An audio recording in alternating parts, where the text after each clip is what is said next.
So indeed is the same with your movement. Are you aware of where you're taking yourself, whatever it is, with your feet or with your mind? Your mind moves much faster than your feet. You may have noticed that, isn't it? It takes you places quite unexpected. Sometimes also rather undesirable to locations that you rather avoid. So indeed it's good to recognize them, because how can you operate accordingly to your wishes if you are ongoingly, supposedly, taken by your feet into location that you find yourself be really not at ease with? If your feet would do that, let's say you're planning to go home, and you have, all of you, a beautiful home organized the way you want it. And even if you don't have a beautiful home, you may have a beautiful corner. You do have something that you put there in your room that is some of you there, reflecting back to you. But let's imagine that you go out and you are going to do a few things outside, and you do your own errands, whatever you have to do, and each time you're attempting to go to your favorite place, which is your home, because that is where you rest, really, your home, your feet are taking you somewhere else, and you cannot go home. Can you imagine how hard would that be for the physical body? Yes, you will adapt, perhaps sleeping rough in the street, perhaps sleeping under that bridge, perhaps, but it will be slightly uncomfortable. If you think that way, you would realize that that's what you do constantly, shall we say, with your thoughts. Thoughts are taking you completely where you're not wanting to be.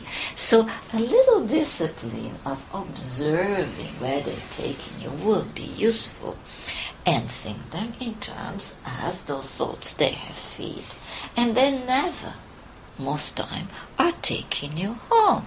They're taking you to somebody else's home all the time, for example, and you are facing then to confront problems that are not really a problem. But there you are taking, your feet are taking you in somebody else's home. And your feet have taken you in a place where you feel you don't fit in, and so on and so forth. If you observe this from the way we are observing you, dear friends, sometimes it's rather comical, shall we say. Because it could be very sad, but to us it's rather comical, because it's that translation of being taken everywhere, anywhere, but at home. So make up your mind where you're planning to go, because it's fine for some time to go and see this and see that and visit the whole world until it becomes your home. But the fact is the whole world does not yet become your home, because you can't find your way home. The basic one that you've been given, you struggle a little bit. So if you look at that, you can also lighten up when you have obsessive thinking, which all of you have at times, isn't it? You start to go down a alleyway that is getting darker and darker, and you enter a particular den. You hadn't planned that, of course, and then somebody giving some opiates, some thoughts that are even heavier and heavier, and you cannot move anymore. You just like the opiates, you're lying down there, completely crushed by those thoughts, and actually after a while you begin to like it, because it almost relaxes you. It's so familiar to you to go down that particular route, enter that den, and to stay with the opiate of your own thinking, that you think there is nothing better. Actually, there is nothing outside this. This is how life is. Yeah. So remember these images, because often that's exactly what you're doing. And then you come out of there rather confused, and you're complaining that Mother Earth is not playing her part.